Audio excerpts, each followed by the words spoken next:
Welcome to Season 4 of Outstanding Women Leaders, Witty and Wise Conversations. I'm your host, Katie L. Leeds, founder and chief owl at Outstanding Women Leaders, Owl Professional Coaching and Podcast, an organization dedicated to empowering women in leadership, relationships, and life. Owl is on a mission to host 100 million witty and wise conversations that inspire you, disrupt the way leaders think, and stir your soul into action. That inspiration today begins with a set of rules. Number 1, nobody gets to be wrong. Number 2, nobody gets to be right.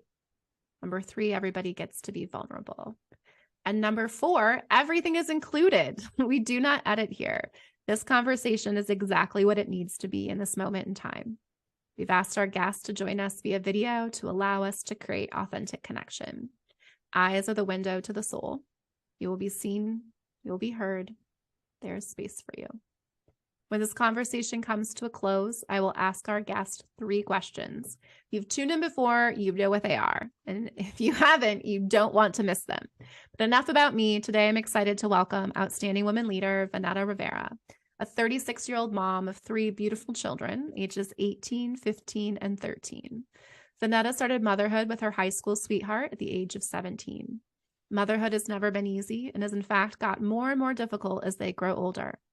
Now living in a house with 3 teens, there have been day-to-day challenges, them challenging us, outside influences, mental health, etc. It's not easy helping 3 teenagers while she navigates through her own adult issues. Vanetta is currently in school for her BA in psychology full-time, while working full-time and occasionally dealing with her own mental health. But Vanetta is happy to have Tariq, her high school sweetheart and father of her 3 children, by her side. She also is such an encouraging mom and helping moms and dads who started parenting early and didn't go to college.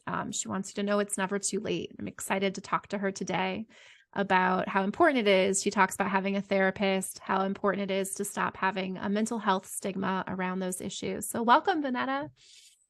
Thank you for having me, Katie. I'm so excited to get to dive more into your story. I know you personally. I remember the first day I met you because I remember thinking that's so my style. You dropped the kids off. You were at a movie theater. It's the first time I met you. And because I still have your number in my phone as Zaire's mom. Because it was I had just taken over programs. Normally I was just doing the fundraising. So I didn't know parents yet. And you guys were like, we're going to head to the bar. When do we pick them up again? That was like babysitting service for us. Exactly. I'm like, these are women after my own heart. I love this. But take me back to high school. Where'd you go to high school? What is that experience like? I happened to grow up in a high school where I had girls in my class in 8th grade get pregnant. We had a girl below us in 7th grade, a lot of teen pregnancies. I actually graduated high school with a lot of women that had 2 kids before they graduated. So what was your experience like? So I'm born and raised in Hoboken. I attended all Hoboken public schools, and I also went to high school in Hoboken High. There is where I met Tariq. We always lived in the same neighborhood, but for some reason we never met each other until we were like in 9th grade. My experiences I feel like in high school I really changed, not in so much like a good way. I think I was like trying to be popular, running with the wrong crowd, trying to find myself. So high school was really bumpy for me. I was in trouble a lot, got suspended a lot. And senior year, while being pregnant, I was even expelled. I was in so much trouble. And then by the time I got to 12th grade, I got the option of either leaving the school or completing the year like on home instruction and being able to graduate with my class. So of course I wanted to graduate with the people that I went to school with for 4 years. So I took the home instruction, but it was during my home instruction that I found out I was pregnant with my first child. So in a sense, it kind of like worked out because I was pregnant, but not in school. I was home the whole year while pregnant, but I still was able to go to prom. Like I was able to participate in all the senior events, but just not be in the school physically. Yeah. So, yeah. So then like I was pregnant with my oldest, which is 18 now. Like I graduated with a belly in June, but then I gave birth to him in September. Yeah. So you give birth, you're Yeah. an 18-year-old mom. What is Tariq doing? Because you guys are still together. So I would say like in high, we started dating in ninth grade, but it wasn't always like this committed relationship. Like, of course, like we were still kids, we were still young. So he was running around doing what he wanted and things like that. And then graduating at 18 with a baby. I'm still living at home with my mom. He wasn't working, I wasn't working. So my mom was like really helping care for the baby, and so was his parents. Like both of our parents were doing more of the parenting than us. So that was very difficult. And so I would say I was about 19. I applied for my own apartment, and that was in Hoboken public housing. And then at 19, they gave me an apartment. So then me and Tariq moved in with each other, and we both had like little part-time jobs while I was going to school part-time. And then that's when we started to really, like, I would say, form like a family. But other than that, like, through high school was just like we're dating, but like kid stuff. Mm-hmm. Yeah. But it was hard, especially like, 17, 18, 19, all my friends are out partying. Like that's when you first start going to a club and you're going away for college. Everybody went away for college and I was home being a mom. So it was like the most difficult ever, like adjusting to that Yeah. and things like that. Yeah. And just for our audience, we'll fast forward real quick for you. She has 3 amazing children. I've gotten to meet all of them. They're doing fantastic. And you just bought a home in Jersey City a couple years ago. Yeah. Yeah. So that is a major accomplishment. Took a lot of years, and I feel like the pandemic was negative in such a big way, but then also good things came out of it because we were able to like save money, like not going Mhm. nowhere, Yeah. which allowed us to buy our first home. But like if it wasn't for COVID, I don't know, I probably still would have been renting in Jersey City and probably spending money recklessly. But being home those 3 years, like we were able to manage fixing our credit, saving a lot of money. That's when I started to go back to school. And I got my associates actually during that 3 year span. And now I just went into a 4 year college. That's amazing. I Mm-hmm. love hearing a good COVID, good support story of like how, even though I think it was just like everything in life, there was a double-edged sword. There was a mental health part of COVID that definitely took its Mm-hmm. toll, but there was also a reprioritizing in COVID and Right. really getting serious about what you want to do. Mm-hmm. What advice do you have for moms? I talking about going to school, like myself, my cousin's wife, not his child, but at 15, she also had a son. I've gotten to know him very well over the years. Isaiah's a pretty amazing kid. And he also had very influential grandparents that helped support him Mm-hmm. and raise him. Like it takes a village.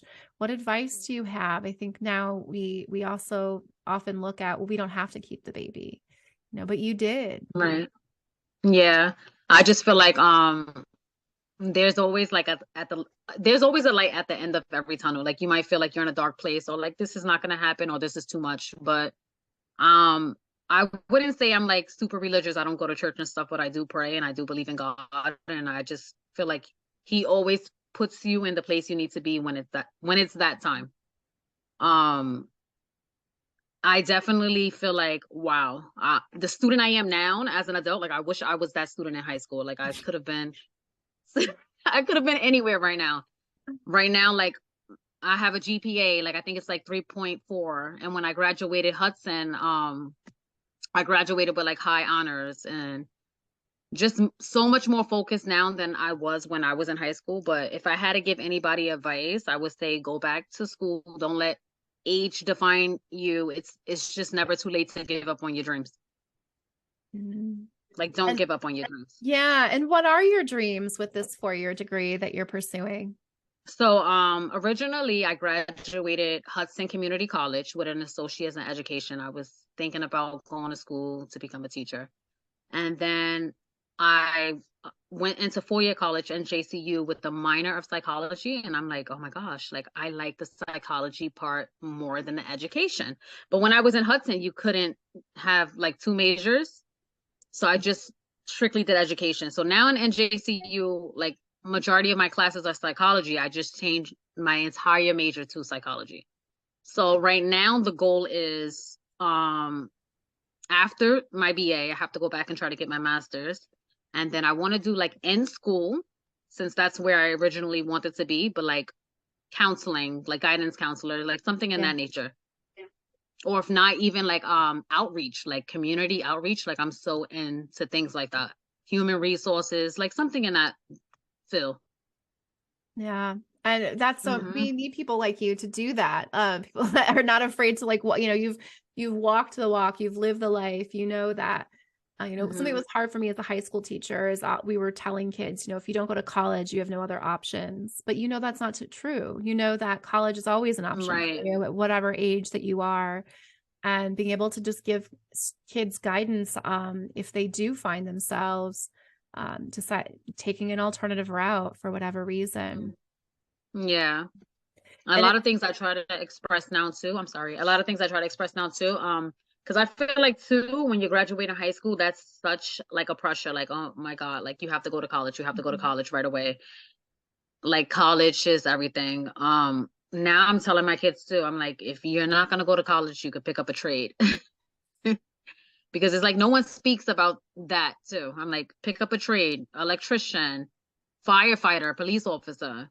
Yeah. absolutely. Make some money, get a skill set that can't be Right. outsourced. And that way, if Mm-hmm. you ever find yourself after your college degree losing a job, that you have something to fall back That's so on. true. Yeah. Or Mm-hmm. even, making the money and then going to college. Before the government started handing out student loans, that was what a lot of kids had to do. Of course, college, you could work a summer and then you were able to afford college after that. College is a little bit Yeah. more expensive now. And also you get 2 free years of college in Jersey. What a great Right. gift to be able to get two Mm-hmm. free years. I took advantage. We didn't have that program. I had a scholarship for my community college. But for me, you want to return on your investment. Vanetta, and what I hear is that you have a much better return on your investment at your age today, getting a college diploma, because you know Yeah. what you want to do. Mm-hmm. Sometimes we also need to, you mentioned teaching. We need to experience the workplace before we realize. And you really struggled with some anxiety working with children. I'd love to hear a little bit more about that and like how you kind of from there discover that this isn't for you. Yeah. So I remember like when I first had Skylar, so that's way back 2011. I went back to work like shortly after that, maybe 4 months. And then I don't know what happened. Like what, I don't know if it was like now I had 3 kids and I was so overwhelmed at work, but being in a classroom started to give me like a lot of anxiety, like working in the classroom. So I had took a FMLA leave from there for like 2 years. Then I went back, but I went back to substituting. Whereas like I wasn't in the classroom every day. I'm just like on call. So now I was on call. It was just very stressful. Like not only administration, just like the demand of being a substitute. Like they put you wherever you want, like different grades, never like a set schedule. And then I don't know, I just started to develop like a lot of anxiety from not knowing like where I was going, what I was going to be doing, where I was going to be working, and things like that. Yeah, no certainty there. Yes. And I think you speak to a lot of experiences for people that become teachers. It's like there's nothing more anxiety producing than realizing you just put 4 years of work into becoming a teacher and now the work itself is causing anxiety for you. Right. Yeah. Mm-hmm. So which is why, for people thinking about college and becoming a teacher, it's so important to like do some of those other things that you don't have to have your 4-year degree from, so that you get good clarity on where do you want to spend, what creates the certainty for you, what gives you the rhythm that you need so that work doesn't become anxiety producing. Yeah. And I also feel like too, like like trying to raise 3 kids at home, working with kids all day and then coming home to raise 3 kids at home. Like it's not fair to my kids if I come home overwhelmed and so tired from teaching that I'm too tired to help them with their homework. Or, like I'm too tired to attend to my own home because I've been with kids all day. So it's just something to me that like this is not going to click. Like I have to change my major and go into a different career field. Yeah, I can still work around kids, I could do counseling because that's still involved with the kids and I'm in the school, but I'm not directly in the classroom. Yeah. Well, and by the time that you're kind of falling into that, you won't have kids at home for much longer. Right. I'm like, this Depending. is going by too fast. It's bittersweet. Bittersweet. Like Tariq right now, he's in college and he's working and he's pretty much like on his own. And I'm so happy that we raised him to be such an independent, smart, responsible person. But then some days when I come home and he's not here, like in my house, because he has his own little apartment, it's just like really sad. And then I'll like one time, like I expressed to him, like, oh my God, I'm like so sad. Like I can like cry because you're like not my baby no more. He's like, I don't get it. Like you want me to go out and be strong and independent, but then you call me that you're sad that I'm doing all these things. And it was like that, like the first few months. And then I think I just had to adjust. So now it's like, I'm kind of like letting go a little bit, like letting him become the man that he's going to be. Yeah. When you look back on your life and like the anxieties and like how they've kind of ebbed and flowed, what have you learned about your own mental health and what you need? I feel like I'm just like an overthinker. And sometimes like I have to take a step back when I feel myself starting to overthink, like Vanetta, trust the process, be positive, take a deep breath, relax. Like something good is gonna come out of this. Cause I always think like worst case scenario with everything. So now I'm just trying to like always take a step back, breathe, talk to myself, like to calm myself down and just tell myself, like trust the process, trust God, like something good of this will happen instead of just thinking worst case scenario and overthinking everything. Trust the process. It sounds like when you got pregnant, you really trusted the process. Right. Was there anxiety there? Oh my gosh, so much anxiety. Like, how am I going to do this? How am I going to raise a baby when I'm a baby? Where am I going to get his clothes? Where am I going to get his milk? Like, how am I going to become a mom? And like, I'm just a baby. But then, everything eventually worked out little by little. Like nothing happened overnight, but little by little. I feel like by the time Tariq was like 1, I got the hang of everything. And I had to grow up fast and become the mom that I didn't even think that I can be just to take care of him. Yeah. That's probably better than any college degree that you can earn right out of high school. I imagine that you were equipped with a lot more skill sets after 4 years of raising Tariq than you would be after 4 years of just going to college to learn. It's so crazy too, because so Tariq graduated last year, I want to say last summer, right? Yeah. He graduated June of 2022 from County Prep in Jersey City. And then he started NJCU in September, and I did too. So it's like, wow, the baby that I had and I graduated with in my tummy from high school, and we're both starting college together. Of course, he started his freshman year, and I was going into my junior year though. But he's doing business and I'm doing psychology, so we don't see each other at all. I'm only on campus once a week, and he's on a totally different campus. But it's just so crazy. It's like I can't even believe it. Like this was just my baby, and now he's in college. Yeah. Well, and what an incredible testament to why you should always trust the process. Right. Because he is such a great kid. And I'm getting tears as I talk about this. So my mom, when I enrolled in community college, my mom had a 2-year degree. Her counselors told her that she would not be able to go to 4-year college. She wasn't smart enough, which was bullshit. That's just what you tell people that back then had a slight learning disability with reading. So my mom was a med tech, and she enrolled in my Spanish class because she wanted to learn to speak Spanish because they had a lot more patients that were coming into the hospital that spoke Spanish. And she wanted to be able to, she learned sign language. She had gone to community college for that so that she could be able to sign to people. That was just my mom. She's always like, however I can better help people. So she took Spanish classes, and my mom sat in my classes. So not only did she not avoid me at school like you are for Tariq, you can say, well, hey, at least you're lucky that I didn't sign up for Spanish class with you.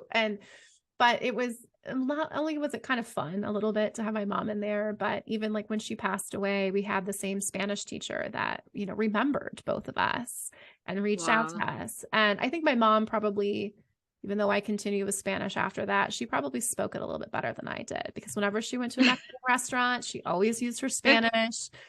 I mean, she knew the backstory of, this is where I get it from. She knew the backstory of the owners of Habaneros. And then when they had a fight and the family split up and my mom took the side, and but all of that, like her wanting to learn Spanish was just so that she could make other people feel comfortable, by making me feel uncomfortable coming to my classes.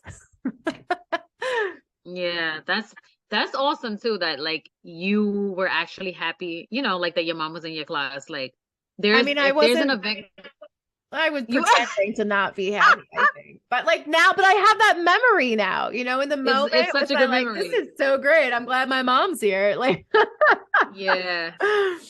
Whenever there's like a campus event going on, like obviously I don't pay any attention to that because I'm working too full time. So then I'll read about it in an email, or I'll see that Tariq is there, like on his Instagram, like he'll post a story. So I'll be like, oh, this is going on today in NJCU. Why didn't you tell me? And then he was like, and I was like, I didn't know nothing about it. And then he was like, he'll go, yeah, that's the point. Like, that's the whole point. Like, for you not to know about it. Or I'll be like, why didn't you invite me? He's like, why would I want my mom like to be there? So it's does funny. he not know how cool his mom is? Right. I just don't get it. We share events, but I don't typically see him. Like he's in a totally different building. Like the business building is at Harborside Financial. And I'm on Kennedy Boulevard, West Side Avenue, like that campus. So we never bump into each other. But it's just funny, like we're in the same school at the same time. So Yeah. fun. And yeah, so mental health, it's May is Mental Health Awareness Month. Love to hear, you know, some of your tips for people that are struggling with mental health. I would say it took me such a long time to really recognize that I suffered from clinical depression and anxiety. And for such a long time, like I had left things really bottled up until I had like a nervous breakdown. And this was like, you know, a few years back when I talked about taking a leave from work. And then I finally got some therapy to narrow down that what I was suffering from was clinical depression and anxiety. Um, I tried the medication route, but it wasn't for me. I don't tell people like not to take it. Everything is different for everybody. I'm more like, how would you say that? Like I don't want to say holistic, like, but into like herbs and vitamins and taking walks and journaling and therapy, and that's what's worked for me throughout the years. But a tip that I would definitely give to everybody is like, don't be afraid to say if you're not feeling like yourself. Like reach out to someone that you're a friend with, whether it's your spouse, a friend, your mother, your sister, your brother, a coworker, anyone. Just I feel like keeping things bottled up, like it makes you feel 100 times worse. And the best thing that I could have done for myself was the first person I went to, honestly, was my mom. Like, I am not feeling like myself. And then my mom started to tell me, like, it could be this, that, because in school, we never spoke about mental health or anything like that during like health class. It was more about like teen pregnancy because that is what was going on in high school at that time. So out of high school, like I didn't know anything about mental health. And then my mother started telling me about like this little clinic at the time that was in Hoboken. It was a mental health clinic like on 3rd and Monroe. I got myself a therapist and I've been in therapy since. Like I've always had a therapist. And now as an adult, like, you know, and learning about this and stuff like that with my kids, like I'll question them too. Like, how are you feeling? How do you have anxiety? Are you happy? Are you sad? You know, my mom is like awesome as well. I have to put that out there. But like, those are things that she never spoke about with us either or asked us how we were feeling until I expressed to her that I was feeling this, like those ways. Yeah. And I think our parents' generation also, like they weren't always aware of what they were feeling. So there was never a thought to ask us what we were feeling. I love that you talk about the FMLA back, because that is something I encourage people when I hear them in burnout.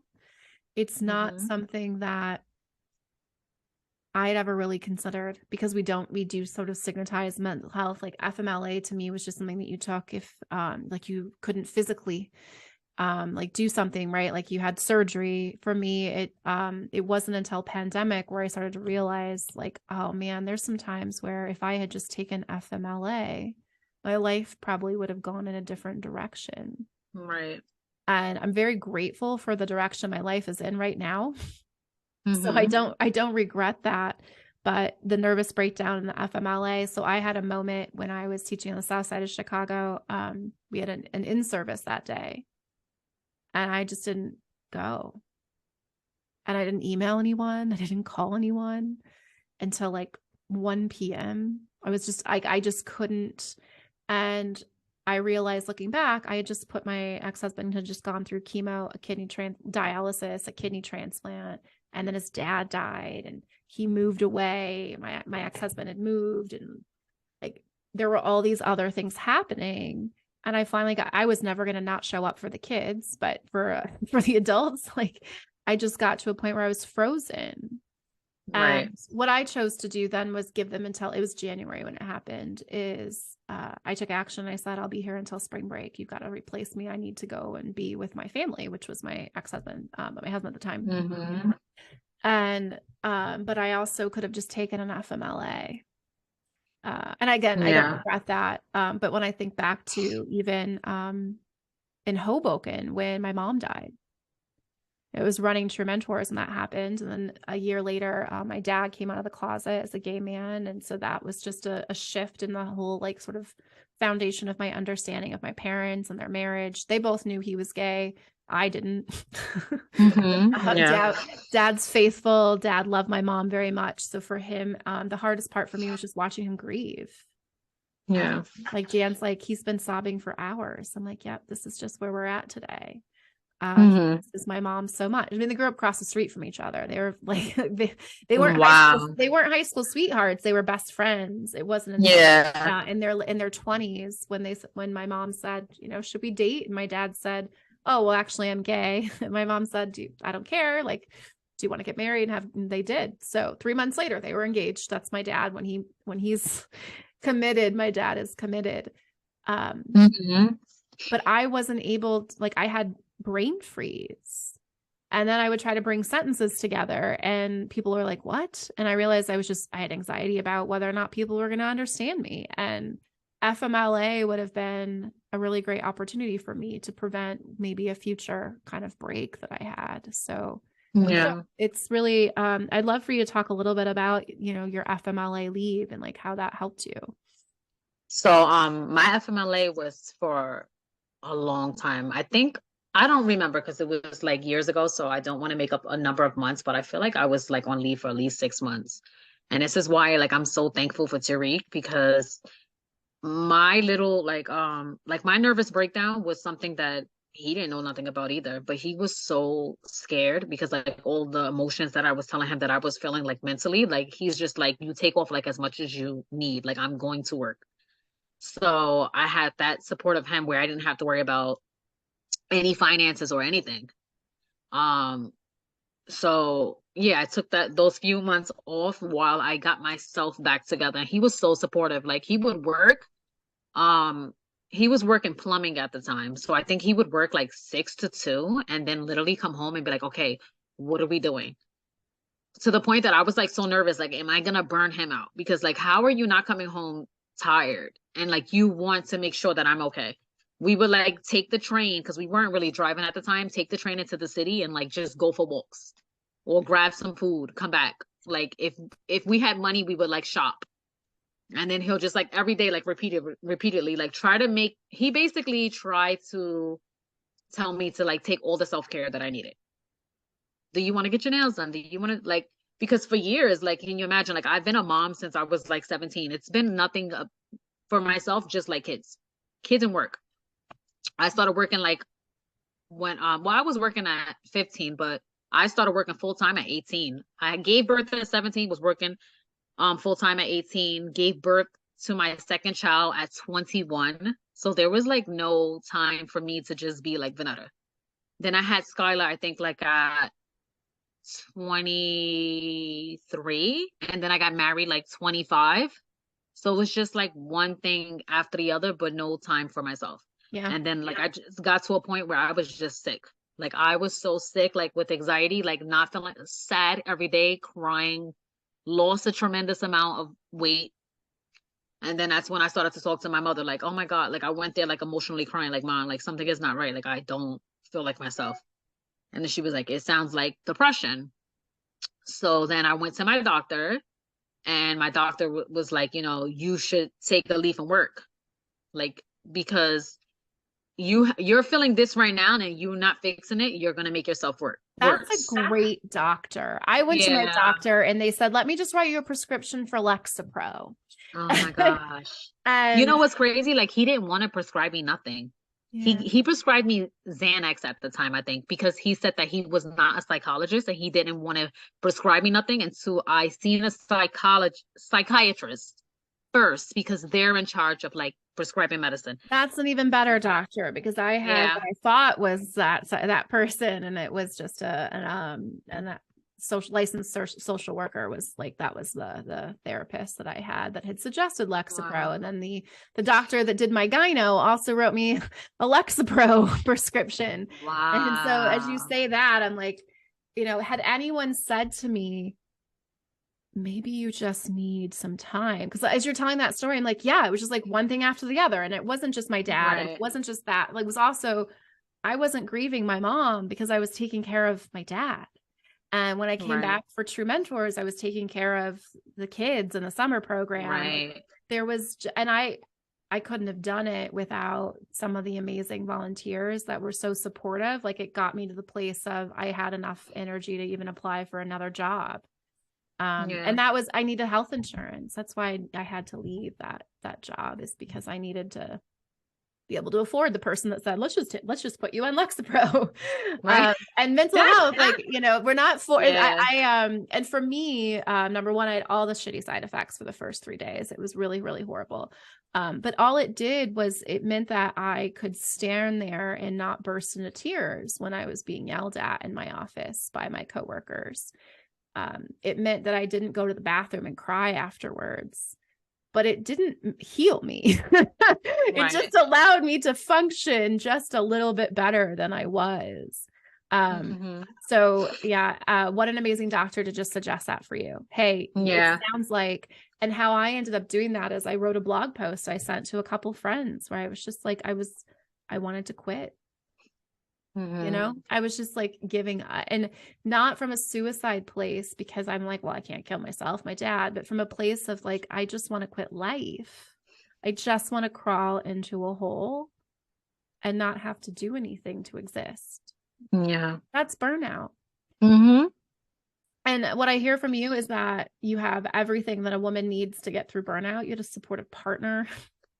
Yes. You had supportive parents that probably helped prevent you from having a burnout the first time you had a child.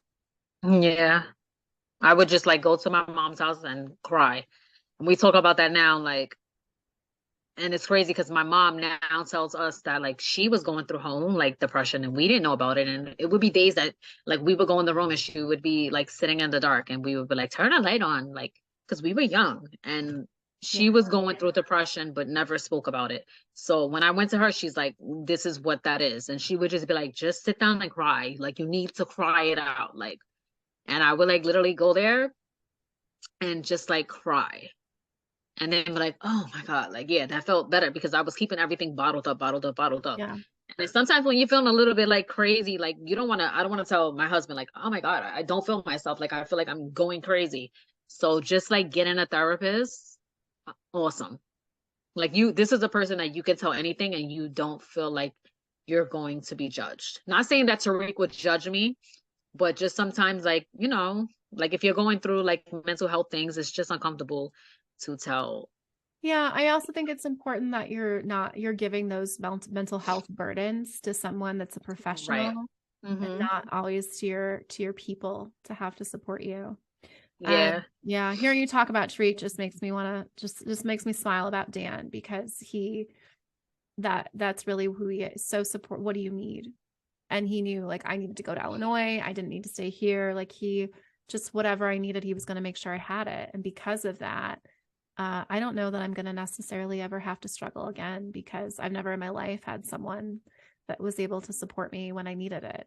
It's like I now know how to support myself through my, and breathing has been, I'll share my resources with you after this call, but our breathing has been my biggest like takeaway, and being able to understand, like we have a brain in our heart. There's 40,000 neurons in there, and our heart independently thinks, feels, remembers, independent of our brain. And our heart also gives off this huge 3 feet around us electromagnetic field of energy. So we're communicating our energies to each other all the time.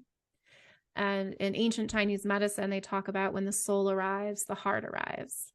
And when the heart arrives, then consciousness, the mind arrives. And then when the mind arrives, energy arrives. So if we're to spend time breathing through our bellies, which is how kids breathe when they're born, because that's our parasympathetic nervous system, then we can start like just practicing belly breathing whenever you remember, keeps you present. It turns on your parasympathetic nervous system. And then for me to close my eyes and just feeling my heart, imagining that breath coming into my heart and being able to just ask my heart, like, what do I need to know right now?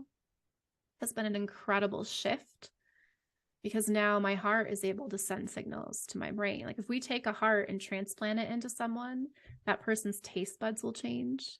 They'll have memories of the previous owner of that heart. Their hobbies will change. It's an amazing book on the heart code of a surgeon who did heart transplants, talking about these things. A couple murders have been solved from heart transplants. So knowing that, our mind, we have a limbic system that really does run the show, but our heart can send those chemicals as well. So when we're able to slow our breath, the 5 areas of our brain that pushes us into fight or flight is status, certainty. No wonder certainty was hard for you. Autonomy, relatedness, and fairness. And so any of those triggers will cause our brain then to either fight, freeze. And so simply by shifting our breath, we're able to, and then focusing on our heart, we're able to bring in, we are kind of the 3-in-1. We have a brain in our gut too. We have those same neurons. So if we can get all 3 if our body is not in alignment, then our mind is anxious. Right. Right. Like when you start to notice where your breath is, when you're feeling anxious, you'll also notice like, where is the anxiety then really coming from? And like, that's why mine is always my throat, and feeling it here is I'm afraid to say the wrong thing. Yeah. I feel like, Go ahead. No, mine's like when I'm nervous is just like, I don't know. You say yours is like your throat, mine's is like my chest. I'm just like, oh my God. Yeah. Like this makes me your so heart. nervous. Like there's something your heart wants to tell you that, so for you to slow your breathing down and just ask your heart, what do we got? For me, my throat, it's just asking myself, are we feeling pressure to talk right now? You're not Jesus. Whatever you have to say doesn't really matter that much. Relax. Right. That I love talking about mental health for May with you, and what an incredible story, and so much wisdom in the FMLA, and just great. You've had a great support system, doctors, and spouse. So we've got to know then, what is your superpower? Oh my goodness. I would just say, I don't know. Believe, having hope and faith. Maybe just keeping hope and faith. I have that tattooed on me actually too, on my neck somewhere here. Hoping like this. Yeah. Mine, I have breathe right here, which is why it's so funny. Like when I was 30, I got that in LA. And that's what you do when you turn 30 and you're in LA. So breath has been so important for me. Hope and faith for you. Yeah. I have hope, faith, and strength. But yeah, I would just say like being hopeful, like has kept me going for so long. And then just like my kids, I don't know, like I know that I have to wake up and fight another day, especially for them. What's your purpose? I don't know how to answer that. My purpose is to try to be a better me every day. Try to do better each day. What's next for you? Next for me is new career opportunities, hopefully within the next like 2 years. Um, More traveling, hopefully, Where do because you we want to bought a home. go? I've already been to Jamaica and it was like one of the best trips I've ever been to. Like the people there were just like such in good spirits. Like, so I want to go back to Jamaica 100%, like with the kids too. And then maybe like some weekend trips with my husband, but like out of the country, Jamaica for sure. That's number one on the list. Okay, you let me know if you want to go to Dollywood because that's over where I'm at. Oh, You want to go to the Smoky to go to Dollywood, you let me know. no, Tariq has, I can get to you after this too. Like we've been looking at some places in Tennessee. That's where you're at, right? On Groupon, there's like cabins. There's a lot of Groupons for Tennessee. So we've been looking at that because we're like very into saving money. So we drive a lot. And Tennessee is like something that's drivable. So we've been like looking at some stuff for there too. Yeah. I think your speaker's off. Let's see. Thank you. Thank you. Oh yeah. Well, you let Yeah. me know. We'd love to have you here. So what's next? New career opportunities. And right now you're currently at Hopes in Hoboken. Yes. Love it there. Yeah. And what's your role there? So I'm a family advocate. Yeah. I'm basically just like enrolling the new preschoolers and keeping up with their health charts and communication and providing resources to parents. So it's been awesome. I've worked at Hope's years ago when I talked about my leave. At that time, I was a teacher assistant there. I was there from like 2008 to 2013, and then I just went back. I've been there like 4 months now, That's great. fresh back. Big fan of Hopes. I love the work that they're doing in the Yeah. community. The building's so great for everyone as Mhm. well. Yeah. And if anyone wants to get a hold of you and connect with you, how can they connect to you? I have a Facebook. You can search me up under VR Miller, and on Instagram, it's the same. All right. I always give my guests the last word. So what would you like to leave our audience with today? I just want to say happy Sunday, be positive. And like I said before, when we touched topic on mental health, if you're ever feeling something, just speak to someone and tell them how you're feeling. Don't hold that in. It'll make you feel like 100% better.